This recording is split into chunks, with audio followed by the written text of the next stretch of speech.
Hej alle sammen og velkommen til den her video. Det er lørdag morgen lige nu, og jeg skal til turnering her i dag og i morgen. I dag, altså lørdag, skal jeg danse disco solo og disco duo, og i morgen er det hiphop solo og hiphop duo.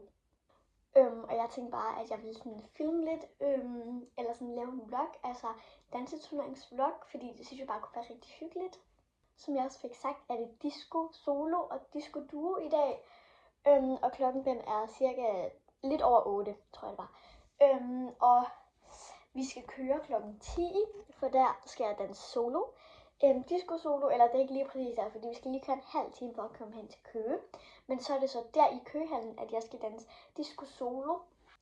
Og så sådan lidt efter skal jeg danse disco duo. Men bare lige en lille ting, jeg gerne vil sige, at jeg tror ikke, det kommer til at gå særlig godt i disco duo, fordi at vi er rykket op i den allerbedste række i konkurrencerækken.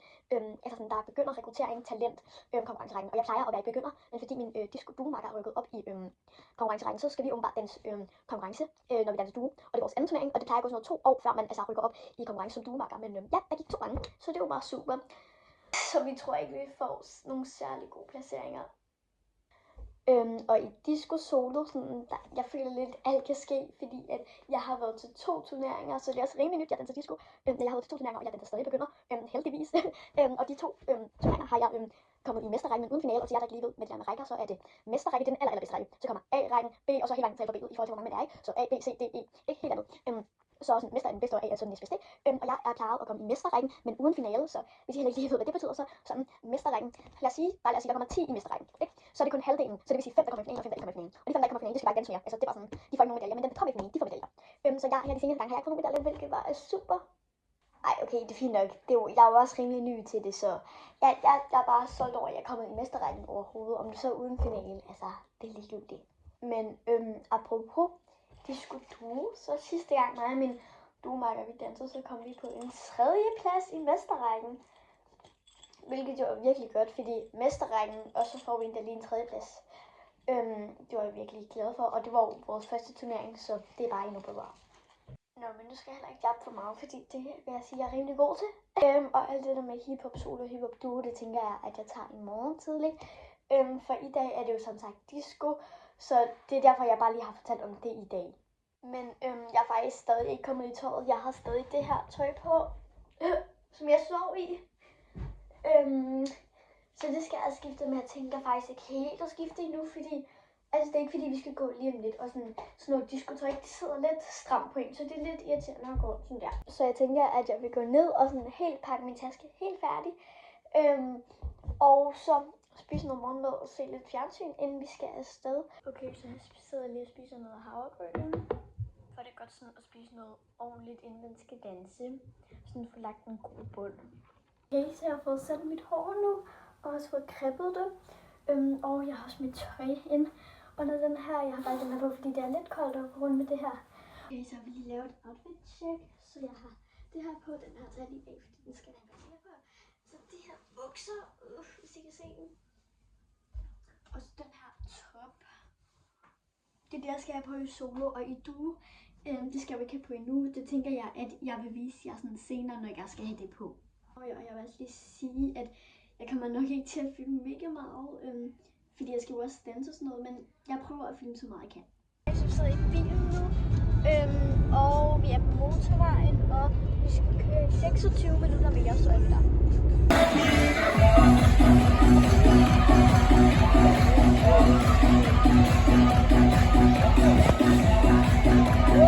Okay, så I kan sikkert ikke høre mig, men jeg er kommet ned, og jeg har danset 2 gange. En præsentation, og så tilbage den normale, som jeg lige så.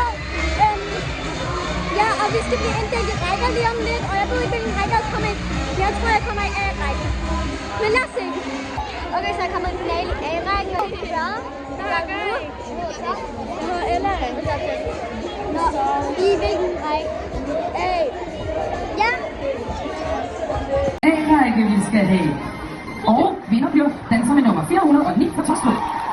Andenpladsen til nummer 417 fra Tornby. Tredjepladsen til nummer 422.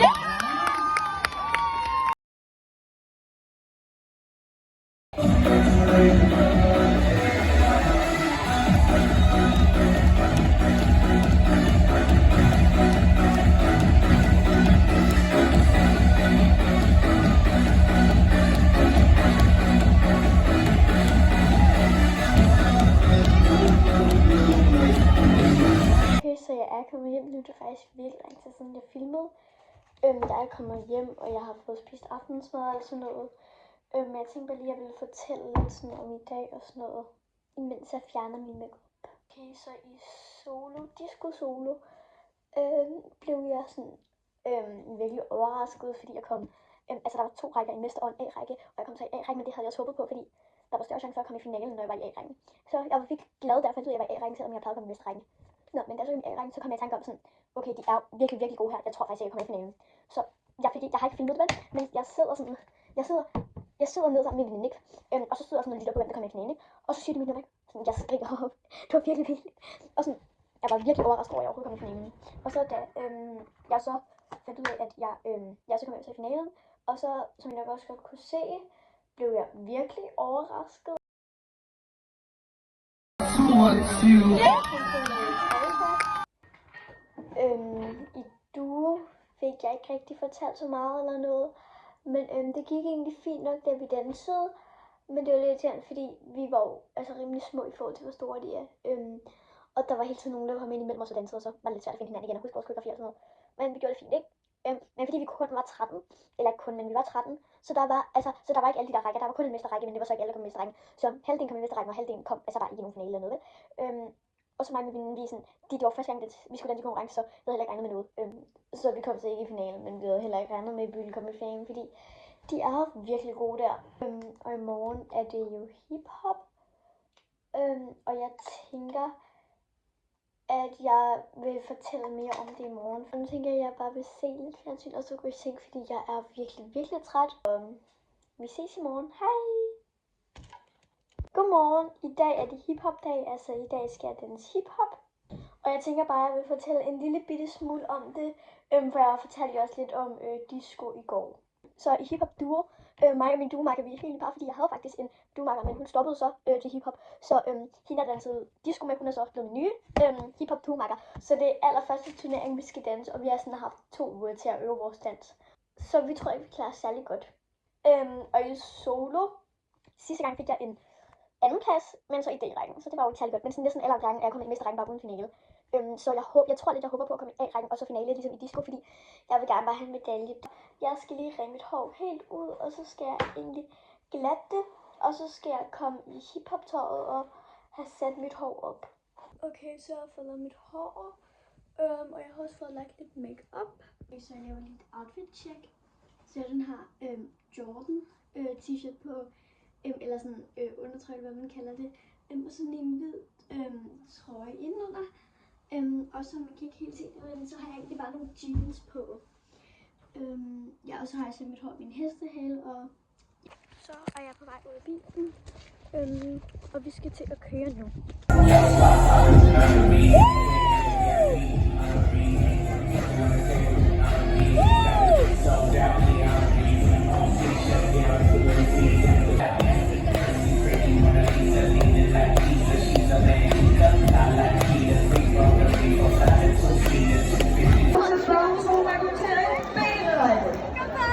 Vinderne går til 12.06 fra Tastrup. Andenpladsen går til 12.08 fra Hvidovre. Tredjepladsen går til 12.15 fra Hvidovre. Fjerdepladsen går til 12.11 fra Slagelse. Og femtepladsen går til 12.27 fra Herlev.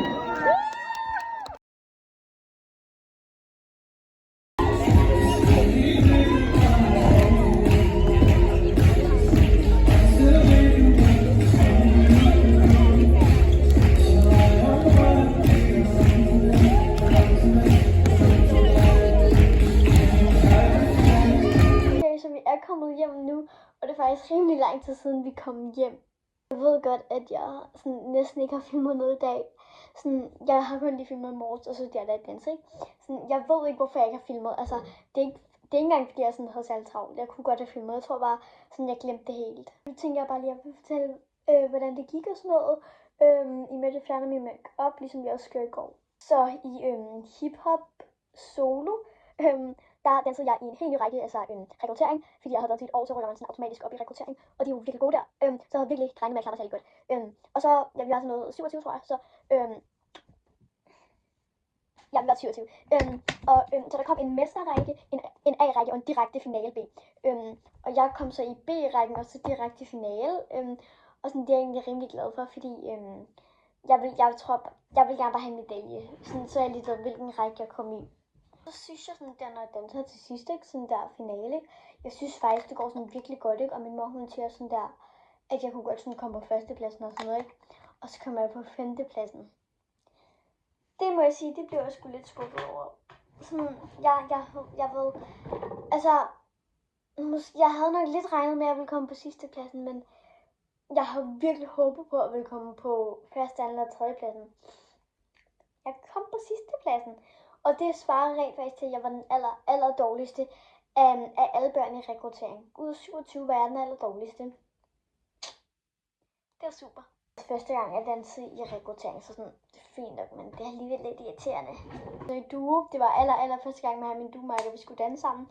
Og vi synes egentlig, det gik sådan fint nok, bare lige, der kom sådan nogen imellem os nogle gange. Det var sådan lidt irriterende, så glemte vi helt sådan, hvad det var, vi skulle danse og sådan noget, så det var lidt irriterende. Men ellers synes vi, det gik rimelig godt, men de var virkelig gode, og sådan, jeg havde heller virkelig regnet med at komme i finalen, så ja, vi kom ikke i finalen, så det var også kun 5 par, der kom i finalen ud af 10, så altså, der var sådan 5 par, der ikke kom i finalen, og vi var så et af dem. Men sådan, på en måde, vi havde også synes, det var mærkeligt, hvis vi kom i finalen, fordi at vi var slet ikke så gode, vi havde kun trænet i 2 uger eller sådan noget. Men det var egentlig sådan det, der skete til hiphop-turneringen, tror jeg. Men det var også alt for den her video. Så mange tak, fordi I har set med i den her video. Vi ses. Hej!